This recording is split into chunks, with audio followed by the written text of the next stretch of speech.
Street protests, accusations of corruption and claims of incompetence. Thailand's military coup was supposedly staged to save the nation from such abuses. But 9 months on, the same charges are being levelled at the appointed government of Surya Chulanont. Even the promise of new elections by the end of the year is proving insufficient to calm the protesters. I'm Taimur Nabili, and in this edition of 101 East, we look at Thailand's political storm and how or if the country can weather it.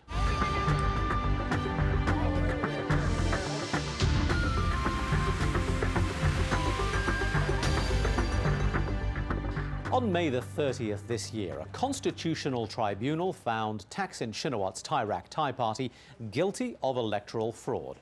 The party was ordered to dissolve itself, and 111 senior officials, including the former Prime Minister, were banned from politics for 5 years. The supporters of Thai Rak Thai are fighting back, though, as our correspondent Chan Tao Cho reports from Bangkok.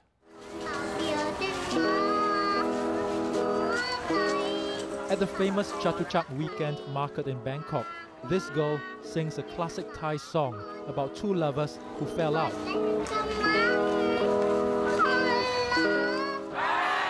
In the grown-up world seemingly far away from her reality, different factions professing love for their country have fallen out as well. At Sanam Luang Square in Bangkok, Thai Rak Thai supporters have held daily rallies after the court found the party guilty of fraud during the April 2006 national election. Its 111 executives, including former Premier Thaksin Shinawat, have been banned from politics for 5 years, a ban that includes the removal of their voting rights. Acting Thai Rak Thai leader Chaturon Chaiseng is one of them. He is adamant that the party should be allowed to regroup and take part in the next election later this year. To ban politicians from politics is not written in the constitution, in any constitution. It's an order of the military regime.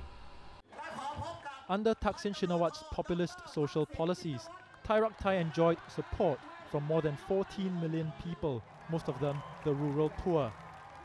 For the rural supporter of his from the northeast or from the north, they think that, sadly for Thailand standard, that all politicians corrupt, but at least they benefit from it. They only look at Thaksin as the only one who seems to really care about them, their hero. Interim Prime Minister Surya Chulanont hopes the protesters will stay calm. The retired Army General had been put in power by the military-backed Council for National Security after the coup. Having created the tribunal that sentenced Thai Rak Thai, the regime faces the wrath of its supporters. Many believe that former leadership figures from within Thai Rak Thai, including Thaksin Shinawat himself, have been monitoring the protests here at Sanam Luang so that they can sound out their support base on the ground and plot their next move accordingly. Earlier this month, a 10,000-strong crowd gave an indication of how things could go. After an intense and aggressive 3-kilometer march all the way from Sanam Luang and literally bashing through 2 layers of police barricades, the crowd finally settled down in front of the army headquarters. The powers from behind those gates had appointed the Constitutional Tribunal that ordered Thai Rak Thai's dissolution. The same tribunal cleared Democrat Party, Thailand's largest opposition, of electoral violations. Led by Abhisit Vejjajiva, the Democrats had been under investigation for undermining democracy by leading a boycott of the April 2006 national election. Thai Rak Thai was found guilty of then paying off smaller parties to take part in the election, which it won, but the result had to be annulled. The Democratic Party has benefited tremendously from this decision. It has given the advantage from the unlevel playing field, and I hope that they could use it wisely. But first, they have to come up with a more populist policy. Populist policies maybe are not new in Thailand, except they weren't carried out in a systematic and perhaps to a large extent as during the Thaksin years. At the end of the day, they are more indebted than ever before. Isn't it time that we find a long-lasting solution to their problems?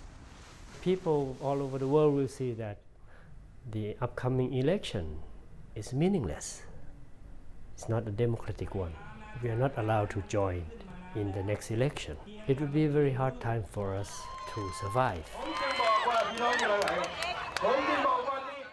At a recent rally, Thaksin Shinawatra made a rare public address from London after an army-appointed committee froze $1.5 billion of his assets.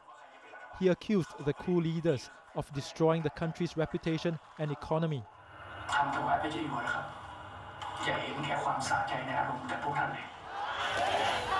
A few days later, Thai authorities ordered the former premier and his wife to return for a hearing on corruption charges or face arrest and extradition. Thaksin has not been known as a guy that gives up. He's really not finished by any means, and no one suspects that he would not be a part of Thai political scene in the future. It's a scene with many leading characters.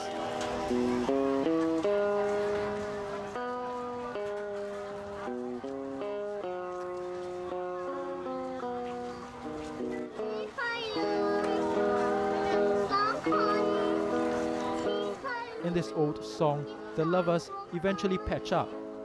In the grown-up world, how the plot develops will be critical to the future of Thailand.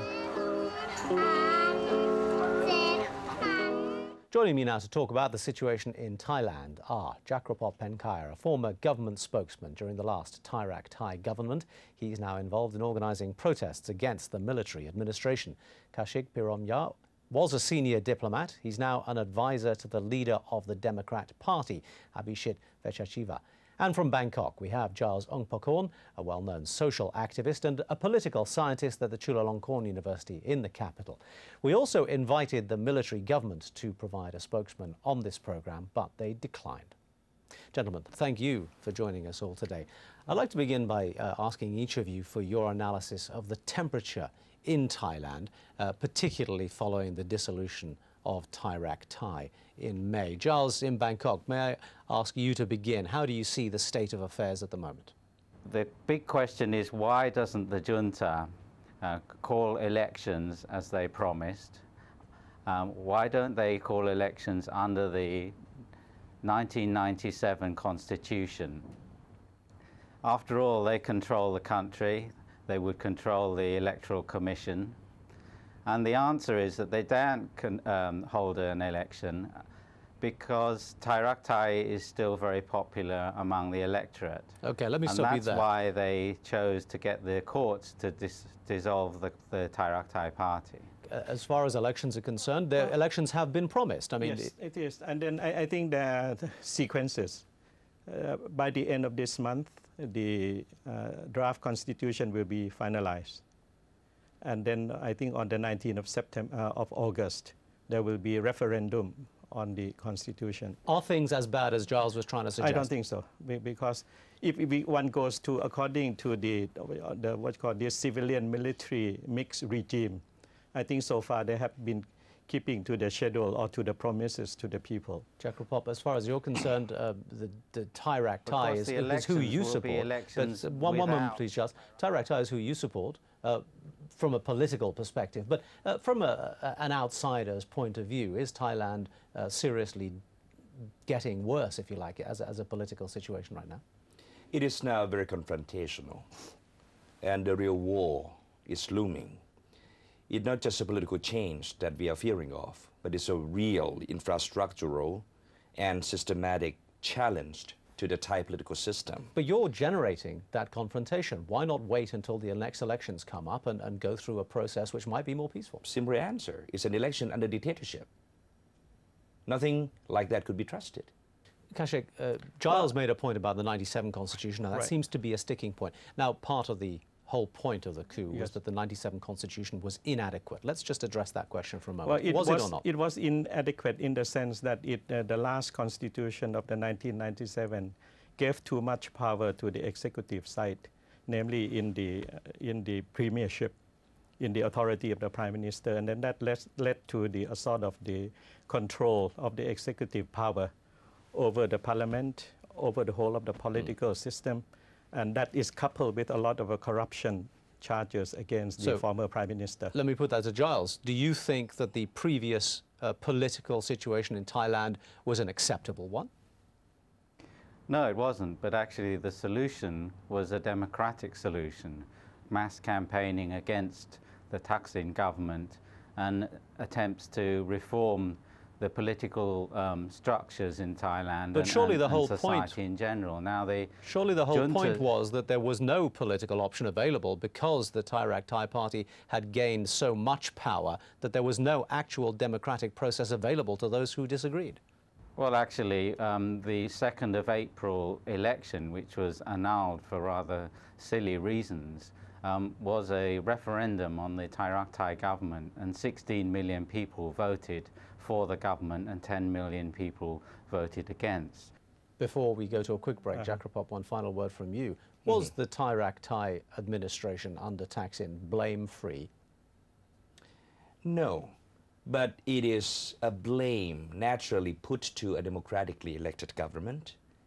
And it is also a government that was attacked for over a year by an organization led by the former media tycoon Santhi Limthongkul and his folks. And they attacked and they keep attacking. And it seems that they have been allowed by the powers that be, which are even more powerful than the democratically elected government. So right now the real issue is that, was it the coup or was it the whole aristocratic class that went confrontational with the people now? I think the war is looming that way. That's a good place to take a quick pause. We will have to take a short break and we will be back in just a couple of minutes to continue our discussion here on 101 East, and we'll find out what one ordinary Thai makes of the political upheaval. Stay with us.